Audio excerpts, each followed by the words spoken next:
Hello. What's going on, everyone? Welcome back to Calvary's Cave, and we are moving forward in the Golden Age, and everything is much better. Oh, some reprieve. Finally, we're getting amazing stuff, and today we are starting part 3 of our Golden Age journey. Or no, it's part 3 of Berserk, and it's part 2 of our Golden Age journey. Yeah. That sounds a little bit better. Sorry if I got mixed up there. Pull up my notes here. I had a whole bunch that I wanted to talk about, but you know, I can't get all of my thoughts just all in one go. I can't like flip back into the book and then, you know, get back to y'all. But nevertheless, got everything pulled up here, got my notes, and we're just gonna dive into it. If you haven't seen any of my 2 earlier reviews for Berserk, for both the Black Swordsman arc and for the first 3 chapters of the Golden Age, feel free to click the link. I'm probably, I think it's right here, or maybe it's right there. It's one or the other. But feel free to click on the link, check out my earlier reviews before we get started on this one. And just spoiler warning, or you know, a quick warning for y'all, we are covering spoilers in this video. So if you're looking for a spoiler-free review, I might do one like at the very end once I have a full picture of what's going on in the Golden Age arc. I do recognize that this is the longest arc in all of Berserk, so it's going to take me a while to get through all of that. But feel free to click on that, take a look at my reactions for those, and just a quick warning for y'all, we are going over spoilers for the Golden Age, as well as we're getting into a couple of other mini arcs, but they're all part of like the Golden Age conglomerate. But we'll talk about that, of course. In addition, if you haven't already, feel free to hit that like button and subscribe, hit the bell for notifications so you don't miss a future upload. Without further ado, let's get into it. So picking up right where we left off from the last video, we turn the page and Bazuso is no more. And the crew that Guts is running with, they decided to seize the opportunity while the rest of the guards are kind of like stunned that Guts was able to take down Bazuso. And of course, in all of the chaos, our boy Guts is aura farming in the back, while Griffith, we get our first look at Griffith, minus the cover panel and, you know, minus what we saw before when we saw him with the God Hand. This is the first time that we're supposed to see Griffith in the story, and he's overlooking Guts. He watched the entire scene play out between him and Bazuso, and this is probably the time where he decides that he wants Guts to be with him. Now, I could be wrong. It could be a little bit later, but I'm assuming he was impressed by what he saw with Bazuso, and he wants to get to know him a little bit more. So after the battle, Guts secures the bag, and he's given an opportunity to officially join this merc group's army. And of course, you know, that's not really Guts' forte. He's more of like a lone wolf. He doesn't really want to be a part of any group. He's already done that before as a kid. It really didn't work out well for him. So he's just, I guess for the last few years, or last 4 years, he's been unofficially tied to this group, though he never stated that he wanted to be a part of them. And they give him an offer to like triple his pay and promote him to a squire, a very respectable position. They really do want Guts, but he's not having it. He turns them down and he goes on his merry way. So after Guts declines to stay with the group, we cut over to him crossing paths with Griffith's crew down the road. If I'm not mistaken, I believe it's Corcus who first sees Guts while he's, you know, walking down the path. And Corcus has this brilliant idea to rob Guts because he just, you know, got a whole bunch of money for killing Bazuso, and they want, you know, to have that reward as well. So they totally plan on killing Guts in this moment, and we get introduced to Casca, Griffith, and Corcus. Now, like I said before, Corcus leads the charge against Guts, but he fails immediately because there was a guy, Dante and Errol, both of them get dropped so quick. We later on find out that Dante died and Errol lost an arm. So out of nowhere, Casca can see that things are going downhill. Griffith sees that Corcus is taking way too many L's way too quickly, and he orders Casca to intervene. I'll give her credit. She puts up a respectable fight against Guts, and although Guts does slightly falter once he realizes that Casca is a woman, he still decides to see this battle to its end. And right before Guts is about to land the finishing blow on Casca, he is stopped dead in his tracks by Griffith. And Oh, we see like the most beautiful panel I've seen so far. It gives me like, oh, what can I liken it to? It is my favorite panel inside of the manga so far, and it's this panel of Griffith like teleporting right next to Guts, leaning over Casca, and he's on his horse. He's got his iconic helmet, which is very similar to the helmet that he has with the God Hand, but it's black. I don't know if like your armor changes as soon as you become a member of the God Hand, but that is the exact same helmet that he was wearing at the beginning of the story in the Black Swordsman arc. But it is so cool. Like, you can clearly see that Guts is intimidated by Griffith in this moment, and it's such a beautiful panel. Griffith has got this nonchalant, stoic look on his face, and he's here to play ball. Like, this one panel, it reminds me of so many different other like anime memes, like when Zenos is like jump scaring Yami, or when Saitama is jump scaring Genos, or let's see, or is it Genos? It's one of those. So, neither here nor there. Or an even funnier one is probably like Lalo and Howard or something from Better Call Saul. It's got that same energy. Griffith immediately makes light work of Guts. Even though Guts puts in a valiant effort, no match for Griffith. And after Guts is defeated, he's laying on the ground. He looks up at Griffith, and he takes off his helmet, and we can see that Griffith is majestically beautiful. Or should I say majestically handsome? I'm not entirely sure, but it is this, for some reason, Miura drew some of the coolest shots. Like Griffith taking off the helmet and we get to see his face, or like I said before, when he's on the horse and he basically stops Guts in his track right before he finishes off Casca. I love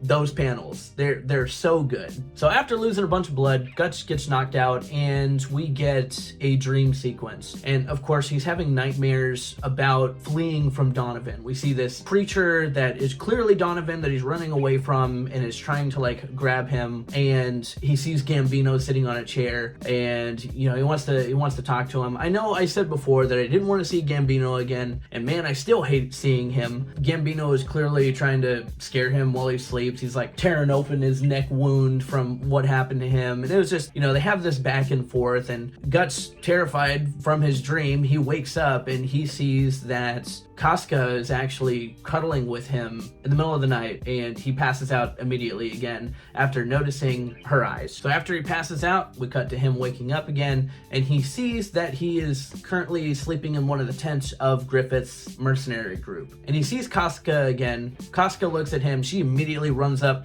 and punches Guts in the gut. Now, pun intended. Nah, I'm joking.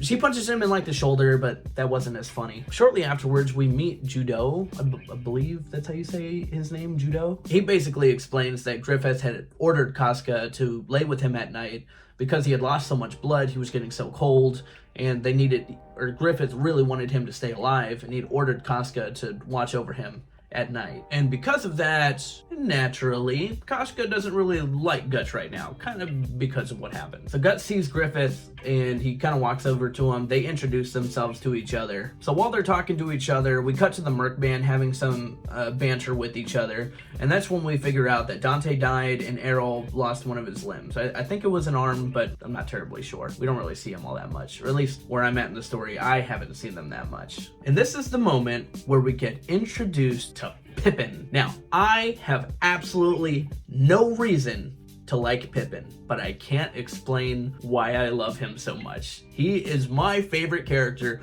by far and has like no lines of dialogue. He's like the big brother of the group. He just has this energy about him that makes you love him so much. And even though he says nothing, I think so far where I'm at in the story, he's only said like 3 words in total. And that's enough for me. For some reason, he is my absolute favorite. A gentle giant, if you will. So we cut back from the banter between the Merc crew, and Griffith explains to Guts that the name of this crew is called the Band of the Hawks. And we see like Guts' eyes light up. Well, not light up, but he's like very surprised because he knows about this group. They're highly infamous. You do not want to cross paths with the Band of the Hawks if you're ever on the battlefield. So Guts and Griffith go to the top of this hill, and Guts asks Griffith why he didn't kill him. And in the most sus way possible, Griffith says, that he wants Guts. So sus, in fact, that Casca overhears what they're talking about, and she gets super jealous, like mega jelly. And even like Guts calls him out for being sus. But unfortunately for us, as the viewers, Griffith leaves Guts on red, and we just don't talk about that, you know, just the way that Griffith is talking to him right now. No closure on that. But I'm just gonna, you know, put that in the back of my head for now. Well, I'm sure we'll get to it later. Griffith wants Guts to join the group, and Guts, of course, declines, and he wants to have a duel. Now, if Guts wins, he gets to give Griffith a matching scar, you know, to give him payback for making him pass out a couple of days ago. But if Griffith wins, he wants Guts to join the Band of the Hawks. And then Griffith aura farms like crazy again and says one of the coldest lines that I think anyone has said to Guts so far. And it's something along the lines of, "I don't dislike doing things by force." And I'm like, oh, Guts, you're about to get slammed. Casca attempts to intervene like right before they fight, and Griffith is like, hold up, let me cook. I got this. And in that same sentence, he states that I must obtain the things that I desire.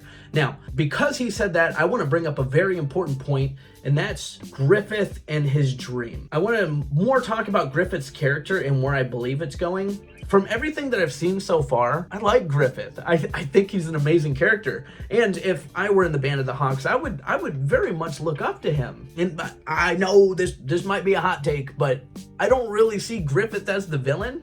I kind of see him as somebody who's willing to do anything to get what he wants in life. And he knows what he wants. He is always like very calculative, and he doesn't make rash decisions. I think what went wrong and why he became a member of the God Hand is that he didn't really want to betray anyone per se, but he was also not going to let his feelings get in the way of what he knew his desire was. I believe that's what the story is going for, and I think this line of dialogue when he says, "I must obtain the things that I desire," I think that reinforces the fact that Griffith is not necessarily a villain. He's just someone who aspires to be something so great that he can't let his humanity get in the way of that. I believe that's what the story is going for, and if so, that is a very, very well-written character. Sorry for the little rant, but afterwards we cut to Pippin, and again, I'm gonna go on another rant. I have no reason to like Pippin. He's kind of ugly, he's a big dude, he's got, you know, this stoic face, and he's just awesome. I love this character. I've got no reason for it, and he's just sitting there watching from a distance. And I love that about his character. That's all he needed to do. So right before this chapter ends, you can see that the power gap between Griffith and Guts is far too big, and we kind of know where the story is going with this fight. Now, starting the next chapter, chapter 6, we can see that Guts kind of fools Griffith, and he's able to get him on the ground, you know, lands a few punches on him, but that's not enough to take down Griffith. Now Griffith, because Guts landed a few blows on him, he's even more impressed, and as a reward for being impressed, he puts Guts in an armbar and says, "You can either join my crew, or I can dislocate your arm right now." So after Guts gets his arm dislocated in the most disrespectful way possible, Griffith walks up to Guts and picks him up by the face and leans in so close that like they're about to kiss. Like this. He just dislocated his arm, mind you. And then he tells Guts that he belongs to him now. Now, I don't know why Guts has this, or not Guts, I don't know why Griffith has this certain way of speaking to Guts or why he needs to talk to him in this manner, but I guess we're just gonna leave it there. But we can't deny the fact that Casca knows it too, and she is getting super, super jealous by it. So not only did she hate Guts before, but now she hates him again because I'm assuming she truly wishes Griffith spoke to her that way and it never happened. She never got to fulfill that dream or whatever it was. But this means that Guts is now an official member of the Band of the Hawks. Now later on that night, Guts like really can't get over Griffith's grin that he had right before that fight, almost like he felt inferior to Griffith by that smile. And I'm sure you can kind of like see it in the background, but like it is such a creepy grin. I love Miura's style of drawing Griffith. It portrays so much emotion and it's so perplexing. It's so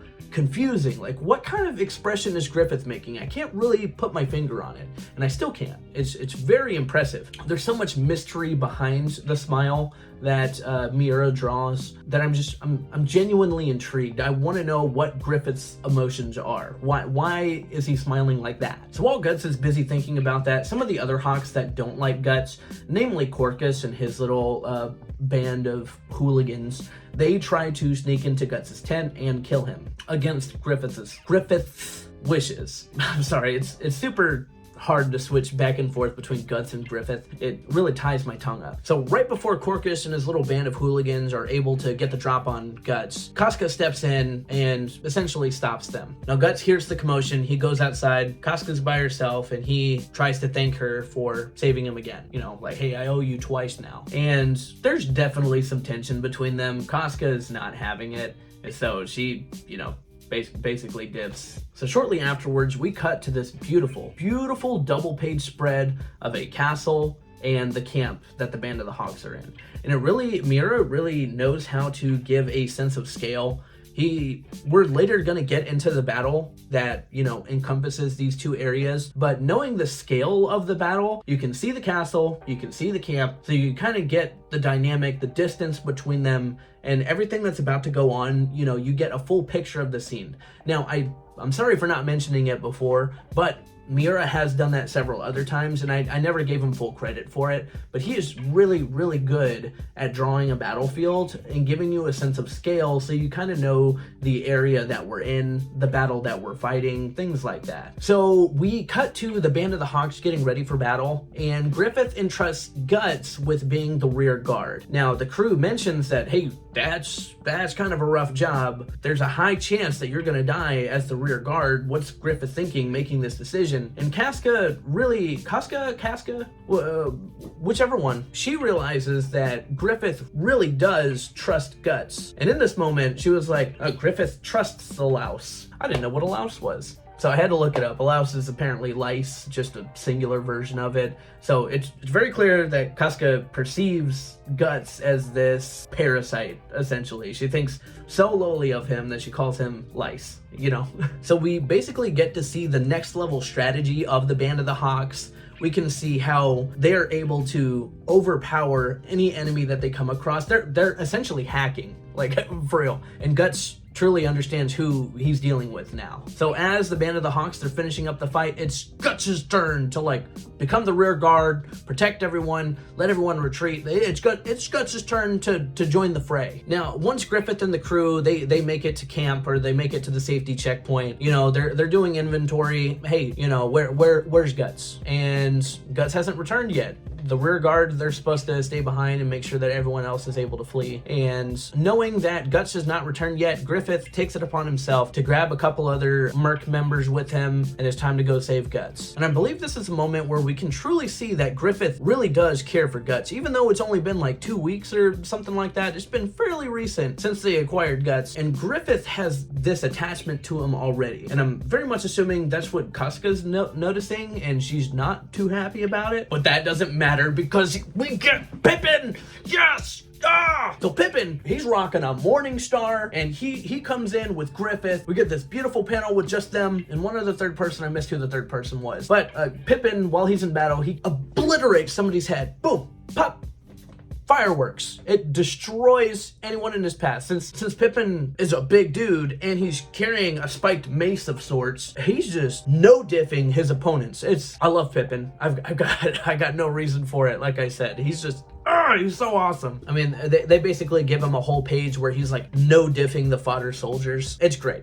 I can't get enough of it. So after Griffith and the crew, they save Guts, they ride back to the safety checkpoint, and they're being closely followed by the cavalry behind them. Cavalry? I get mixed up with the Cavalry's Cave and the cavalry, you know, since they're spelled a little bit different. I kind of switch it up sometimes. But once the enemy troops get led to the safety checkpoint, they get obliterated by this row of cannons that they had set up for them, and that's it. You know, it's time to celebrate. So we cut to nighttime. The crew, they're having a blast. They're all drinking, they're partying, and and we cut to Guts being an edgy lone wolf staring at the moon, aura farming into the sky. Guts is doing his own thing, and I kind of get it. Up till now, he's been on survival mode. You know, he hasn't had a crew that actually genuinely cares for him. It's always been he's hated or they want to use him. But in this case, it looks like the Band of the Hawks really want him to be a part of the crew, and they want him to actually join the party because he was the star of the show tonight, being the rear guard, and he was doing a great job of it, and they kept the casualties to a minimum. So he was like the star of the show tonight, and we get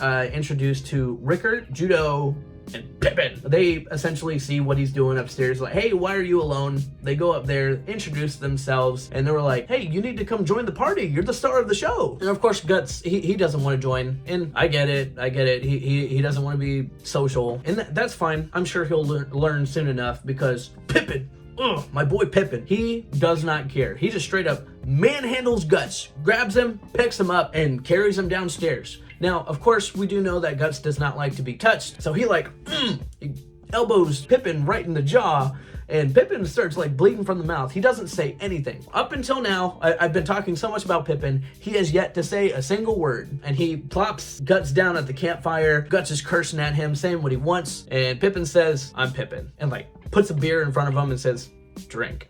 So we get 3 words, and it's like my favorite line like in the entire show so far. I don't get it. I love his character so much, and it feels like I've been missing this for the entire show. And it's this amazing bit of reprieve. Like, people are caring for Guts. They're laughing with him. They want to share a drink with him. They're celebrating him. And Guts wants no part of it, mainly because he's never had this before. And for me, it's so important for Guts' story, because it's been so dark up until now that he's getting this nice juxtaposition of finally being celebrated, finally feeling like someone that is cared for, finally feeling love. Now, he's got this warped reality in his mind still that Gambino loved him when he didn't, and it's really hard for Guts to let that go. And we see later on that to this day he still tries to talk to Gambino while he's alone. And I think it's really nice to see that there are actual people here that do love him, and man, that's just awesome storytelling. I feel like at this point where I'm at in the story, it's so well deserved, and I can't get enough of it. I wish people would celebrate with Guts more, or there would be more comedic moments like this where it feels very much well earned. But we're reading Berserk, so I'm sure things are gonna go sideways, but I'm enjoying it while I can. So the next day, Guts is in the exact same spot that he was the last night, up on the castle wall,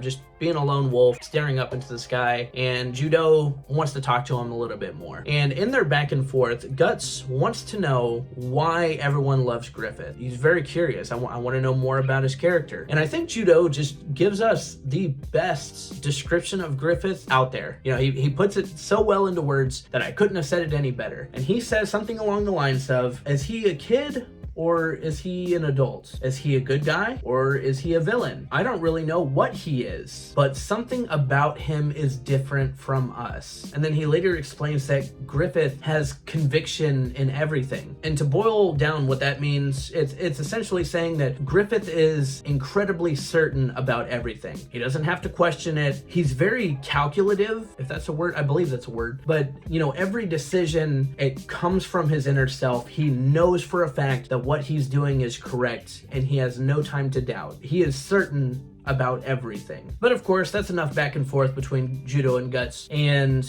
Griffith has summoned Guts. And we get to see the very first bit of bonding between Griffith and Guts. And wouldn't you know it, for their first bonding experience, Griffith is completely naked in a bathhouse, and he wants to have a water fight with Guts. So after the water fight, Guts notices that Griffith has a creepy necklace on, and it's a behelit, which we talked about back in the Black Swordsman art. And Griffith explains what it is, and essentially Guts is freaked out by it. And we also figure out that it is also called the Egg of the King. Not really sure what that means just yet, but I'm sure I will find out. Now Guts gets really freaked out by the behelit. This is his first time seeing it. It opens its eyes. Guts is like, dude, what is that? And we get to see another interesting moment with Griffith. He was like, I know, right? Isn't it neat? And he's got this creepy smile, but it's also so innocent, like very, very childlike. And that's what Judo was just explaining, is that this guy is really, really difficult to read.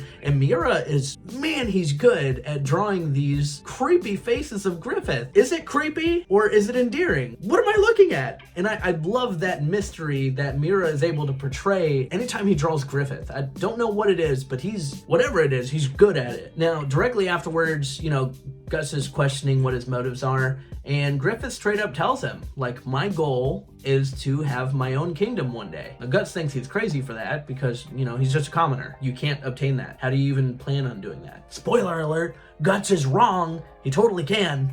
But we'll get there. Now, what does that entail? I'm sure I'll find out. So Guts reminisces on the last 4 years, you know, being on hardcore survival mode, and he's still asking himself the question, where am I going? And he has this moment that I feel it, like my heart hurts for Guts when I hear him say this, but he said, I still don't have an answer to that question, Gambino. He's still talking to Gambino to this day. 4 years later, he's, you know, in his mid-teens, and he still looks at Gambino as his father figure, and he's just trying to figure out where he's going in life. And I think he still wishes that he was around. I don't think he ever fully grasped what happened to him in the past. So right here is the end of the Golden Age chapter 8, but it's not necessarily the end of the Golden Age arc. So I'm gonna keep going just a little bit longer because we get a couple more mini arcs in here, which would be the Wind of Swords arc. It's just one single chapter, but afterwards we get into Nosferatu Zod, which I think is best kept for another video moving forward. I think we'll split this up into whatever big chunk I think, you know, fits the plot. So starting at the Wind of Swords, we get the sickest philosophical speech from the narrator. And I'm not sure if I'm necessarily allowed to say it word for word, but I'm gonna do it anyways. Got my handy dandy notebook. Hold on, I just missed it. We're close. Just wait right there. In this world, is the destiny of mankind controlled by some transcendental entity or law? Is it like the hand of God hovering above? At least it is true that man has no control even over his own will. Man takes up the sword in order to shield the small wound in his heart, sustained in a far-off time beyond remembrance. Man wields the sword so that he may die smiling in some far-off time beyond perception. Oh, it's so good. We got these beautiful drawings too. Oh, I don't know why I didn't appreciate Berserk more before, but it's really getting to me now. So we open to a battlefield and we get introduced to the main villains of this arc, or maybe I should just say this chapter. It is the Black Ram Iron Lance Heavy Cavalry. And we hear that like 3 different times in this chapter, and it's kind of annoying. I don't know if it was supposed to be a joke or if it's just bad translation, but since I've read it so many times, it is the Black Ram Iron Lance Heavy Cavalry. And they mention, oh no, it's the Black Ram Heavy Lance Iron Cavalry. You are no match for the Black Ram Iron Lance Heavy Cavalry. And it's like, do you have to say it that many times? It was kind of, for me, I found it comedic, and I don't know if it was supposed to be part of the joke, but I thought it was funny. Now, the Black Ram Iron Lance Heavy Cavalry is putting in work against this one kingdom, and I believe they've hired the Band of the Hawks. And once the Band of the Hawks pulls up, they're freaking out. We get some new information about Griffith. We know now that he is called the White Hawk Griffith, and his bands of hawks, they call them the Grim Reapers of the battlefield.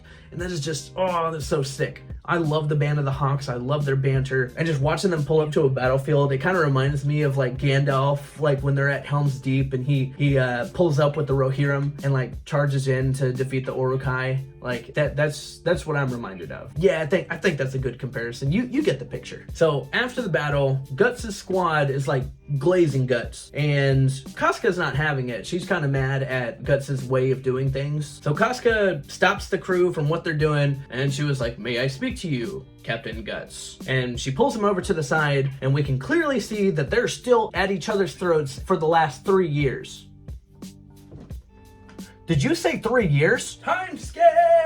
3 years. Guts is now 18 years old. At least that's what I'm assuming. And there's clearly still some tension between Guts and Casca still. But after the 3-year time skip, it has become very apparent to Casca that Guts is Griffith's favorite. And I'm pretty sure that Casca is still mad jelly. So Griffith has this ceremony to like become a knight, I think. He's like being sworn into knighthood. But the people of this kingdom don't really like it. Since you know that Griffith is not royalty, he's just a commoner. And Corcus is explaining to one of the other members of the crew, I forget who he was talking to, but he mentions that Griffith is now a viscount.